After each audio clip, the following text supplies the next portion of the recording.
حضور غوث پاک رضی اللہ تعالیٰ عنہ کے پاس ایک انسان آ گیا، کہنے لگا حضور مجھے مرید کر لیجئے۔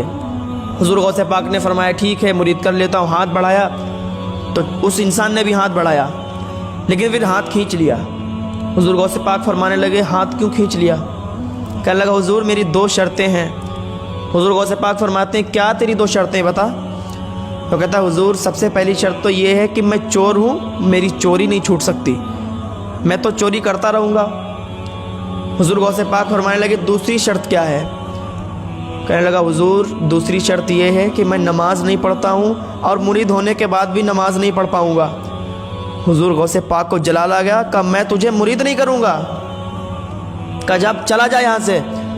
کہنے لگا حضور آپ کو آپ کے پیر کا واسطہ۔ حضور غوث پاک کو جلال کا نہیں کروں گا مرید، 1,00,000 لوگوں کو واسطہ دے دیا۔ حضور غوث پاک نے فرمایا نہیں تجھے مرید نہیں کرنا، نماز چھوڑے گا، چور ہے تو چوری کرے گا۔ حضور غوث پاک نے کہا نہیں کرنا مرید۔ اس نے کہا حضور آپ کو آپ کی ماں کا واسطہ۔ جب ماں کا نام سنا ہونا حضور غوث پاک نے تو فرمانے لگے ٹھیک ہے میں تجھے مرید کرتا ہوں، لیکن تیری 2 شرطیں نہیں مان رہا ہوں اور اپنی 1 شرط تجھ سے منوا رہا ہوں، میری بھی 1 شرط ہے۔ وہ کہنے لگا حضور آپ کی جو شرطیں ہیں میں ماننے کے لیے تیار ہوں۔ کہا ٹھیک ہے میری جو شرط ہے وہ یہ ہے اذان کا ٹائم ہو جائے تو جہاں پر اذان کا ٹائم ہو جائے وہیں پر کھڑے ہو کر اذان پڑھ دینا۔ کہا حضور یہ تو بہت چھوٹی بات ہے، مجھے منظور ہے۔ کمپرومائز ہو گیا، بات منظور کر لی۔ کہا ٹھیک ہے۔ حضور غوث پاک نے مرید فرما لیا، مرید کر لیا۔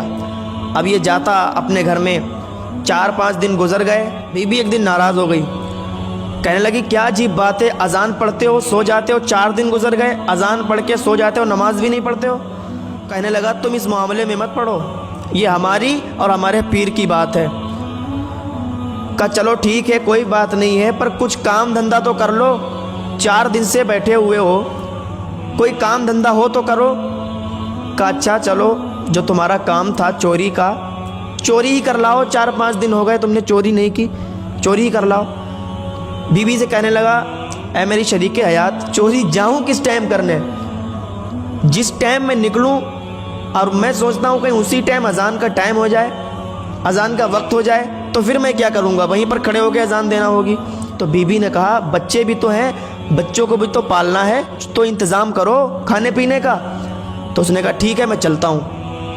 ایک دن عشاء کی اذان پڑھی اور اذان پڑھنے کے بعد فوراً نکل گیا، شہر کی اور نکل گیا۔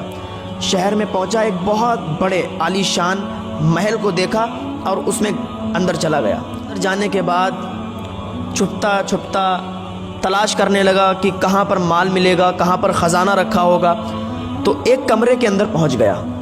جب ایک کمرے کے اندر پہنچا تو اس نے چراغ جلایا، اندھیرا تھا، چراغ جلایا تو بہت سارے ہیرے جواہرات، سونا چاندی سب اس میں رکھا ہوا تھا۔ اس نے دیکھا، اس کی نیت بگڑ گئی۔ اب اس نے سوچا یہ سارا کا سارا میں ایک بورے میں بھر لوں، ایک کٹے میں بھر لوں۔ اب ایک کٹے میں بھرنے لگا، ایک بورے میں بھرنے لگا اور سارا مال اس نے ایک بورے میں بھر لیا، اور بھرتے بھرتے بھرتے بھرتے بھول گیا کہ اذان کا ٹائم نہ ہو جائے۔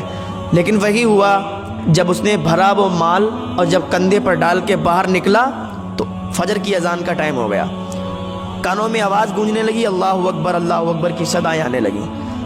جب اذان کا ٹائم ہوا اس نے مال وہیں پر رکھا، بورا وہیں پر بیچ گھر میں رکھ دیا، کیونکہ حضور غوث پاک سے وعدہ لیا تھا، وہیں پر رکھ کے اور فوراً اللہ اکبر کی صدائیں بلند کر دیں، اذان پڑھنے لگا۔ جب اذان کی آواز لوگوں تک پہنچی تو گھر کے سارے لوگ جگ گئے اور وضو بنانے کے لیے کوئی کلی کر رہا ہے، کوئی وضو کر رہا ہے، سارے کے سارے لوگ جگ گئے۔ جب اذان پڑھ کر فارغ ہوا پیچھے مڑ کے دیکھا تو سارے لوگ گھر کے جاگ رہے ہیں۔ اب یہ ڈر گیا اور ڈر کی وجہ سے 2 رکعت نماز سنت کی اس نے نیت باندھ لی۔ اس نے سوچا 2 رکعت نماز سنت پڑھوں گا، سنت پڑھنے کے بعد دیکھوں گا کہ گھر کے جو لوگ جگے ہوئے ہیں یہ وضو بنا کر اپنے اپنے کمروں میں چلے جائیں گے۔ 2 رکعت نماز سنت کی اس نے نیت باندھی، نماز پڑھنے لگا۔ جیسے ہی سلام پھیرا فارغ ہوا، کیا دیکھتا ہے پیچھے پوری صف لگی ہوئی ہے، پوری صف لگی۔ پیچھے مڑ کر دیکھا، ایک نے آواز ماری حضور اگر نماز پڑھ لی ہو تو تکبیر پڑھوں، تکبیر کی اجازت دیتے ہیں؟ تو اس نے کہا یار کیا کیسی باتیں کر رہے ہو، جاؤ جا کر نماز پڑھو، میرے پیچھے نماز پڑھو گے، میں اتنا غلط آدمی ہوں، گناہ گار آدمی ہوں۔ دوسرا بولا حضور یہ تو آپ کی عاجزی ہے، آپ حکم دیں، آپ حکم فرمائیں تو ہم تکبیر پڑھیں، فجر کا وقت نکلا جا رہا ہے۔ اب یہ بہت پریشان کہ کیا کروں، تو اس نے کہا بھائی بات سنو، میں تو ایک چور ہوں اور میرے پیچھے آپ نماز پڑھو گے؟ میں تو ایک چور ہوں۔ تو لوگوں نے کہا کہ یہ اللہ کے ولی ہیں، یہ اپنی ولایت چھپانے کے لیے چوری کا پردہ اپنی ولایت پر ڈال رہے ہیں، اور اللہ کے ولی تو ایسے ہی ہوتے ہیں۔ کہا اگر یقین نہیں ہوتا ہے تو دیکھ لو، یہ جو بیچوں بیچ گھر میں یہ جو بورا رکھا ہے اس میں آپ کے گھر کا مال ہے۔ جب لوگوں نے دیکھا تو کہا بات تو صحیح ہے، لیکن آپ تو اللہ کے ولی ہو نا، اپنی ولایت پر چوری کا پردہ ڈال رہے ہو۔ تو اس نے کہا ٹھیک ہے، تکبیر پڑھو۔ تکبیر پڑھی گئی، 2 رکعت نماز فرض کی نیت باندھ لی۔ ادھر حضور غوث پاک رضی اللہ تعالیٰ عنہ اپنے کمرے میں اپنے حجرے میں بیٹھ کر مسکرا رہے ہیں۔ مرید نے پوچھا کہ یا غوث پاک آپ مسکرا کیوں رہے ہو؟ تو کہا آج پھنس گیا۔ کہا اس نے 2 شرطیں لی تھی مجھ سے لیکن میں نے قبول نہیں کی، میری ایک شرط مان کر پھنس گیا۔ کہا اچھا، کہاں پھنس گیا؟ کہا نکلے گا نہیں؟ کہا نکلے گا لیکن تھوڑا وقت لگے گا۔ کہا اچھا۔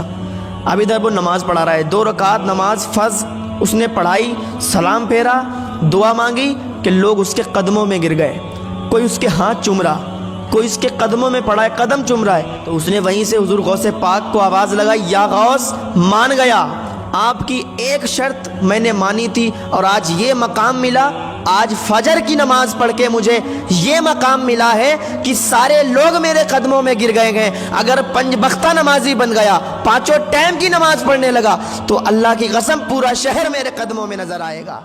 یہ حضور